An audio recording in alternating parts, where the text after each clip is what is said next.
ठीक है सर, अब घर चलते हैं। जय हिंद। विक्रम, आखिर छुट्टी मिली गई। हाँ भाई, अब माँ के हाथ की चाय पियेंगे। जय हिंद।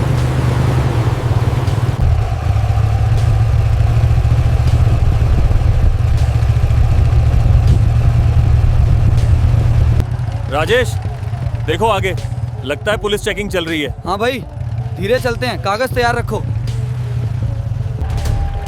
फौजी है तो क्या हुआ, कानून सबके लिए बराबर होता है। अबे फौजी है तो क्या, मैं भी इस इलाके का इंस्पेक्टर हूं। इंस्पेक्टर, तुम बहुत बड़ी गलती कर रहे हो।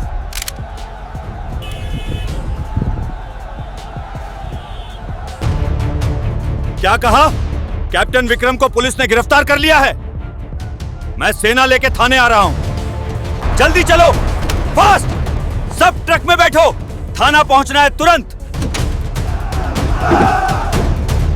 तेज चलो जवानों, हमारे अफसरों को तुरंत छुड़ाना है।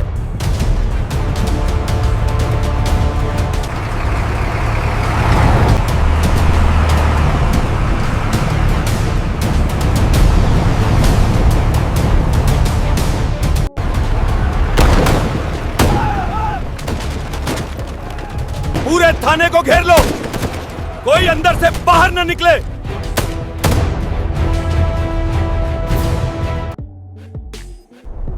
आज कुछ खास है जवानों, हमारे 2 कैप्टन छुट्टी पे जा रहे हैं रात।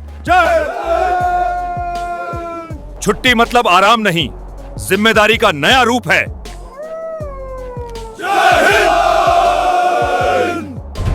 कैप्टन, छुट्टी पे जा तो रहे हो, लेकिन घर पहुंचकर तुरंत अपडेट देना।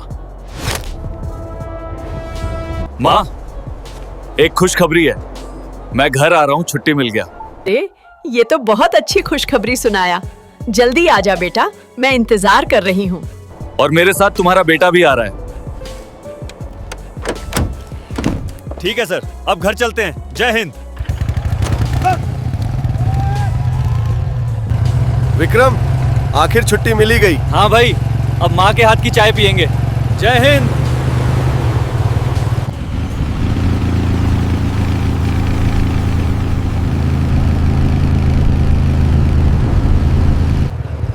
विक्रम, तेरी बुलेट की आवाज तो पूरे पहाड़ हिला रही है। फौजी की सवारी है भाई, दिल से चलती है।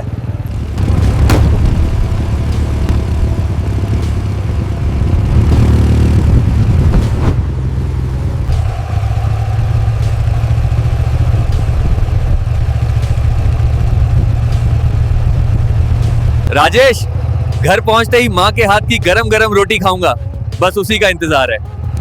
और मैं भी आऊंगा भाई, आंटी की। माँ, हम रास्ते में हैं, गरम गरम पराठे बना के रखना, बस थोड़ी देर में घर पहुंच रहा हूँ। हरामखोर, पैसे निकाल। राजेश, देखो आगे, लगता है पुलिस चेकिंग चल रही है। हाँ क्यों बे हरामखोर इतनी तेज गाड़ी चला रहा है? तेरे बाप की शादी है क्या बे? चल, अब जल्दी से 10,000 जुर्माना निकालना है। भाई, धीरे चलते हैं, कागज तैयार रखो। रुको फौजी, आगे पुलिस चेकिंग चल रही है।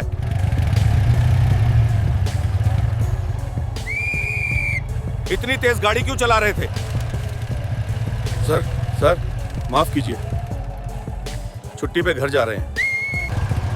जल्दी कागज दिखाओ। इतनी तेज गाड़ी क्यों चला रहे थे?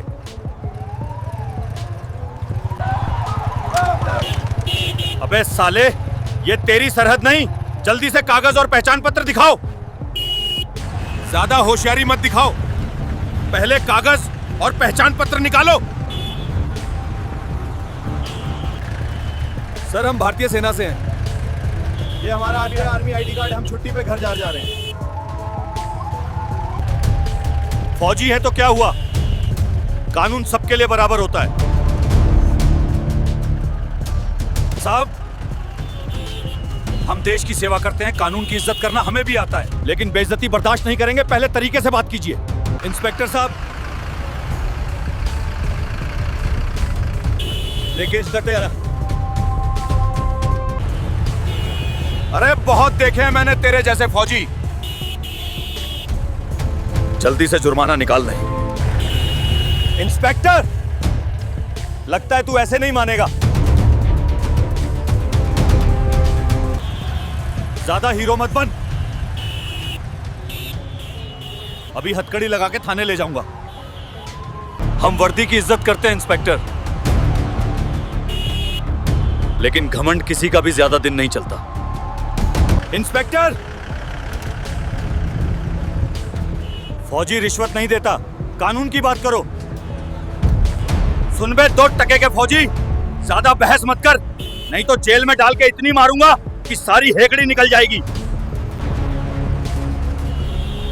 धमकी देना बंद करो, नहीं तो तेरी बत्ती अभी के अभी गुल कर दूंगा। ये आर्मी का हाथ है। अबे फौजी है तो क्या, मैं भी इस इलाके का इंस्पेक्टर हूं। सर, ये आर्मी ऑफिसर हैं, पहले साहब से बात कर लेते हैं।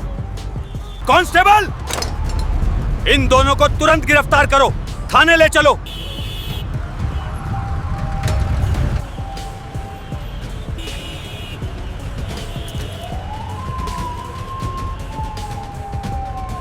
इंस्पेक्टर, तुम बहुत बड़ी गलती कर रहे हो।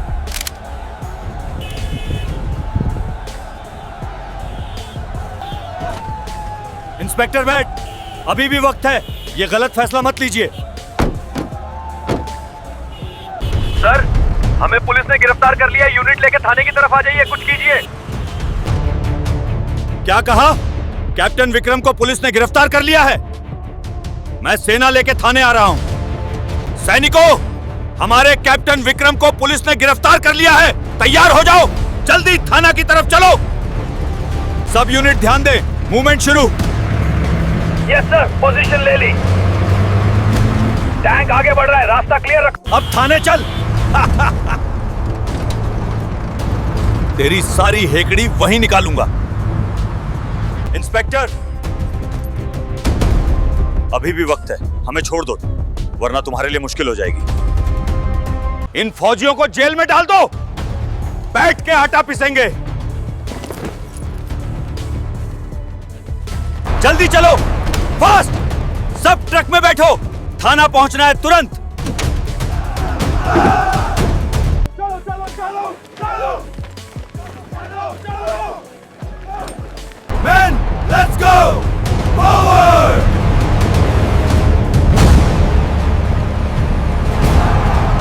तेज चलो जवानों, हमारे अफसरों को तुरंत छुड़ाना है।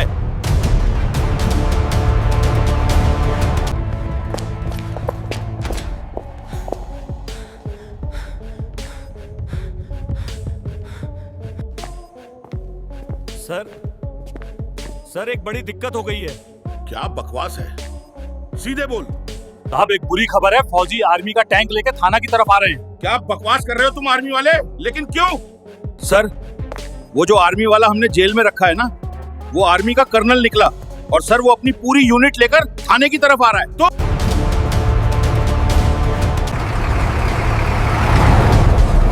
Keep your eyes peeled. We need to reach the station before nightfall. अरे आने दे इन फौजियों को, कौन डरता है इनसे? बॉर्डर पे तो कुछ होता नहीं। अब तुम जाके सभी पुलिस फोर्स को तैयार करो, जल्दी चलो सब, जल्दी जल्दी, फास्ट।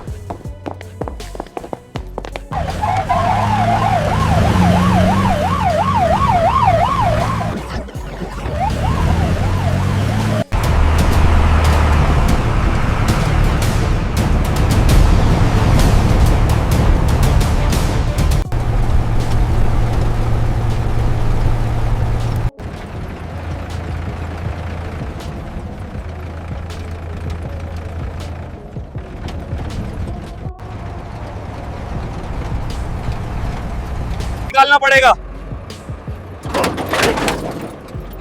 इंस्पेक्टर, छोड़ दो हमको। ये जो कर रहे हो ना, इसके लिए तुम बहुत पछताओगे।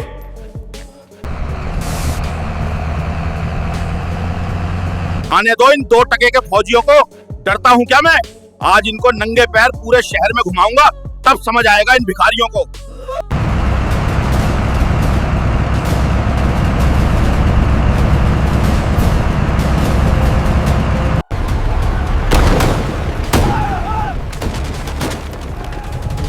किसने हमारे अफसरों को गिरफ्तार किया है? पूरे थाने को घेर लो, कोई अंदर से बाहर न निकले।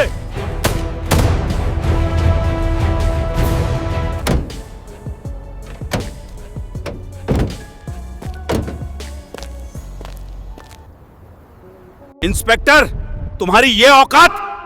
जवानों, इनकी हथकड़ी तुरंत खोलो।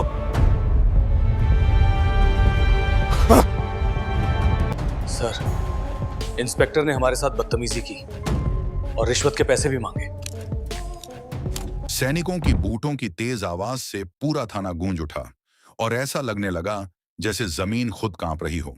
गेट पर खड़ा सिपाही घबराकर सीधा खड़ा हो गया और कांपते हाथों से सलाम ठोक दिया, क्योंकि उसके सामने भारतीय सेना का पूरा काफिला खड़ा था। अंदर बैठा इंस्पेक्टर रमेश कुमार आराम से चाय पी रहा था, लेकिन जैसे ही बाहर ट्रकों की गरज और सैनिकों की मार्च की आवाज उसके कानों तक पहुंची तो उसके हाथ से कप छूटकर जमीन पर गिर गया और गर्म चाय फर्श पर फैल गई। उसने खिड़की से बाहर झांका और उसके चेहरे का रंग उड़ गया, क्योंकि उसे सिर्फ आर्मी की वर्दियां, अनुशासन और गुस्से से भरी आंखें दिखाई दे रही थीं। तभी जीप का दरवाजा खुला और नीचे उतरे कर्नल रणबीर सिंह, जिनकी मूंछें तनी हुई थीं, आंखों में आग थी और चाल में तूफान था। उनके पीछे पूरी यूनिट चट्टान की तरह खड़ी थी और हर सैनिक की आंखों में अपने साथियों के लिए सम्मान और गुस्सा साफ दिखाई दे रहा था। कर्नल रणबीर सिंह ने गरजती आवाज में कहा, इंस्पेक्टर रमेश कुमार, और उनकी आवाज इतनी भारी थी कि थाने की दीवारें भी कांप उठीं। इंस्पेक्टर लड़खड़ाते कदमों से बाहर आया और उसके माथे पर पसीना मोतियों की तरह चमक रहा था और हाथ बुरी तरह कांप रहे थे। कर्नल ने एक कदम आगे बढ़कर कहा, मेरे दो कैप्टन विक्रम सिंह और राजेश ठाकुर कहाँ हैं? और उनकी आंखों की आग देखकर इंस्पेक्टर की हिम्मत जवाब दे गई। वह हकलाते हुए बोला, सर वो अंदर हैं। और कर्नल की आवाज और सख्त हो गई, अभी इसी वक्त बाहर लाओ। दो कांस्टेबल डरते हुए अंदर भागे और लॉकअप का ताला खोला गया और कुछ ही पलों बाद कैप्टन विक्रम और कैप्टन राजेश बाहर आए, जिनकी आंखों में थकान थी लेकिन चेहरे पर गर्व था, क्योंकि वे जानते थे कि सच उनके साथ है। सैनिकों ने एक साथ जोरदार सलाम ठोका, जय हिंद सर, और वह आवाज पूरे थाने में गूंज गई। विक्रम और राजेश की आंखें भर आईं और कर्नल रणबीर सिंह ने उनके कंधे पर हाथ रखकर पूछा, तुम ठीक हो बेटा? और विक्रम ने गर्व से कहा, जी सर, आपके होते डर कैसा? कर्नल ने इंस्पेक्टर की तरफ घूर कर देखा और सख्त आवाज में कहा, इंस्पेक्टर, तेरा खेल खत्म। तूने भारतीय सेना से पंगा लिया है और मैंने एसपी और डीएम को फोन कर दिया है। वे आते ही होंगे। इंस्पेक्टर के पैरों तले जमीन खिसक गई और उसके होंठ सूख गए और वह रोते हुए बोला, सर गलती हो गई। लेकिन कर्नल गरजे चुप, देश के जवानों से रिश्वत मांगता है तू? और तभी दूर से सायरन की आवाज आई और एसपी और डीएम का काफिला थाने के बाहर आकर रुका और लाल नीली लाइटें चमकने लगीं। एसपी अजय शर्मा और डीएम विनोद मिश्रा तेजी से अंदर आए और एसपी ने कर्नल रणबीर सिंह को सलाम किया और कहा, कर्नल साहब, हमें सब पता चल गया है। और डीएम ने कहा, यह बहुत बड़ी गलती है। और एसपी ने इंस्पेक्टर की तरफ मुड़कर चिल्लाया, रमेश कुमार लाइन हाजिर, तुम सस्पेंड हो और तुम्हें शर्म आनी चाहिए। तुमने पूरे पुलिस विभाग की नाक काट दी। इंस्पेक्टर रोने लगा और एसपी के पैरों में गिरकर माफी मांगने लगा, लेकिन एसपी ने पैर हटाते हुए कहा, कानून से बड़ा कोई नहीं। और डीएम ने कर्नल के सामने हाथ जोड़कर पुलिस की तरफ से माफी मांगी और एसपी ने भी सिर झुका दिया। कर्नल रणवीर सिंह ने सख्त आवाज में कहा, हम दुश्मन से लड़ते हैं, अपने लोगों से नहीं। लेकिन जो देशभक्तों का अपमान करेगा उसे सजा जरूर मिलेगी। और सैनिकों ने एक साथ नारा लगाया, भारत माता की जय, और पूरा थाना गूंज उठा और पास के गांव वाले भी इकट्ठा हो गए और सबकी आंखों में सम्मान था। कर्नल ने आदेश दिया, captain Vikram, captain Rajesh unit के साथ चलो। और दोनों ने सलाम किया और सैनिकों ने उन्हें घेरे में लिया और उनकी बाइक वापस दी गई और AK-47 वापस सौंपी गई और बैग लौटाए गए। और इंस्पेक्टर दूर खड़ा रोता रहा, क्योंकि उसकी हेकड़ी टूट चुकी थी। कर्नल ने आखिरी बार कहा, याद रखना, वर्दी का सम्मान करना सीखो। और सैनिक जीपों में बैठे और इंजन गरजे और काफिला आगे बढ़ गया और धूप तेज हो चुकी थी और रास्ता साफ था और दिल हल्का था और विक्रम ने बाइक स्टार्ट की और राजेश पीछे बैठा और दोनों मुस्कुराए और राजेश बोला, आज समझ आया सेना परिवार होती है। और विक्रम बोला, और सच की जीत जरूर होती है। और पीछे से सैनिकों की आवाज आई, जय हिंद। और आसमान में सूरज चमक रहा था और हवा में तिरंगे की खुशबू थी और रास्ते पर फिर से भारतीय सेना का काफिला आगे बढ़ रहा था, क्योंकि देशभक्ति कभी खत्म नहीं होती। जय हिंद। दोस्तों, अगर आप भी भारतीय सेना को दिल से मानते हैं तो एक लाइक और कमेंट में जय हिंद जरूर लिखें।